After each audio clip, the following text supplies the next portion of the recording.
ہر طرف بتوں کی پرستش ہے، نمرود کے مجسمے بنے ہوئے ہیں اور لوگ ان کی پوجا پاٹ کرتے ہیں۔ اب ابراہیم کا امتحان ہے کہ کیا اس ماحول کے اندر وہ ان کی طرف جھکاؤ کرتا ہے، لیکن جناب ابراہیم کہتے ہیں کہ ان تماثیل کے آگے تم آسن مارے بیٹھے ہو، جو اپنا دفاع بھی نہیں کر سکتے اور اپنی ضرورت کی تکمیل بھی نہیں کر سکتے، تمہاری ضرورتوں کو کیسے پورا کریں گے؟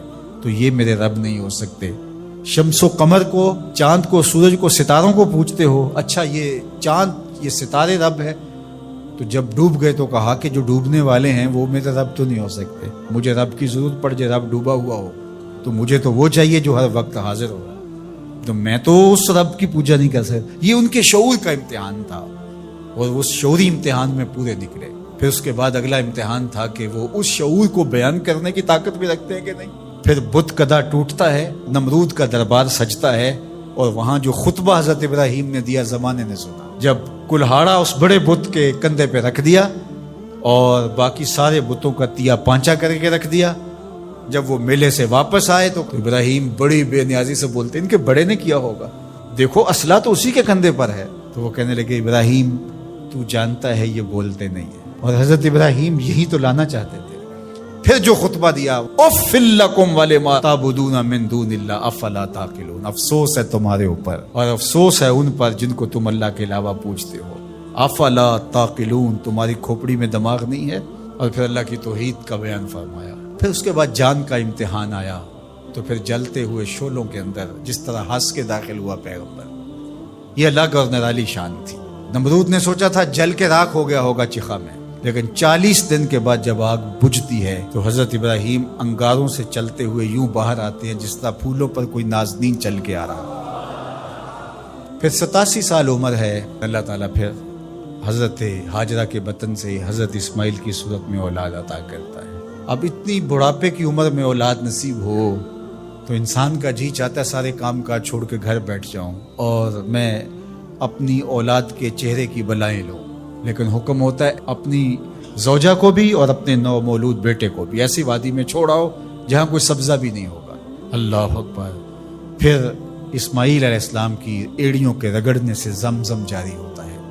اب ذرا دیکھیے، ایک ایسا امتحان آتا ہے، اگر کو ہمالیہ پہ بھی ڈال دیا جاتا اس کا پتا بھی پانی ہو جاتا۔ فلما بلغ معہ السعی، جب وہ ان کے ساتھ چلنے پھرنے کے قابل ہوا، ابراہیم علیہ السلام خواب دیکھتے ہیں، اور خواب کیا دیکھتے ہیں کہ میں بیٹے کو ذبح کر رہا ہوں۔ فلما اسلما، جب دونوں راضی ہو گئے، باپ ذبح کرنے پہ اور بیٹا ذبح ہونے پہ۔ اب باپ کی آنکھوں پہ پٹی بندھی ہے، ہاتھ میں چھری ہے، 100 سال کا بوڑھا باپ، جبل سبیر کا دامن منا کی وادی، کارکنان قضاء و قدر دم بخود ہیں، شمس و قمر، یہ منظر آج سے قبل انہوں نے نہیں دیکھا تھا، اور سورج بادلوں کی اوٹ میں منہ چھپانے کی کوشش کر رہا ہے کہ یہ منظر مجھ سے نہیں دیکھا جائے گا، حوروں کی چیخیں نکل رہی ہے، کائنات تھرا رہی ہے، مالک قیامت آنے والی۔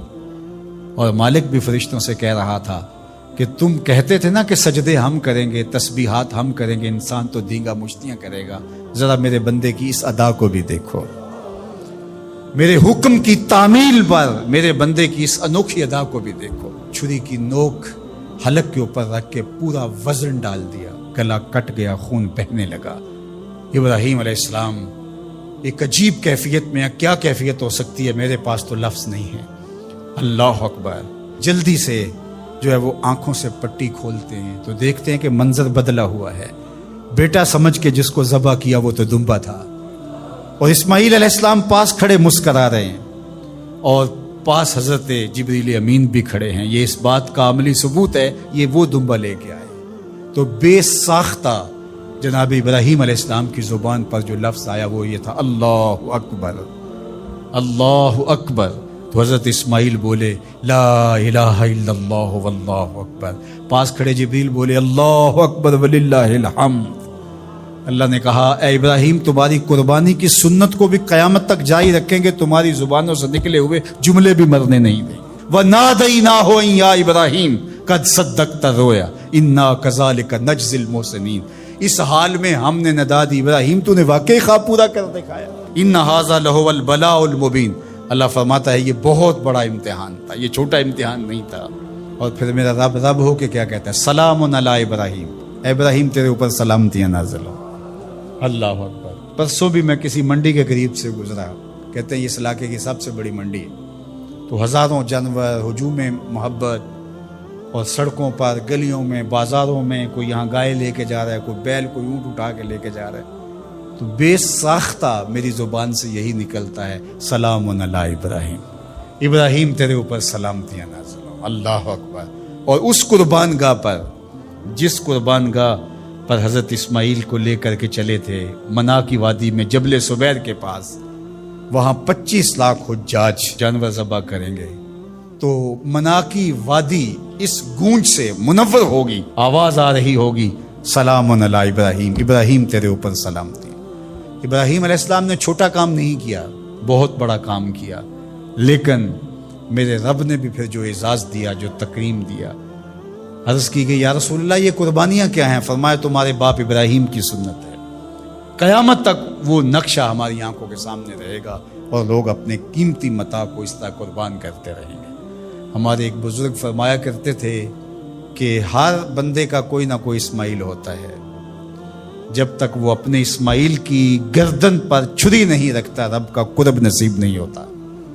تو اپنی عزیز ترین متاع اللہ کی راہ میں قربان کرنے کا موقع آ جائے، وہ جان ہو، وہ اولاد ہو، وہ مال ہو، وہ منصب ہو، جب حالات تقاضا کریں اور آپ کو لگے کہ میرے مالک کا مجھ سے یہ تقاضا ہے، تو راہ خدا کے اندر قربان کرنے کا جب یہ جذبہ اس لیول تک پہنچ جائے، تو پھر آپ اس نور سے مالا مال ہوتے ہیں، اس فیض سے فیض یاب ہوتے ہیں۔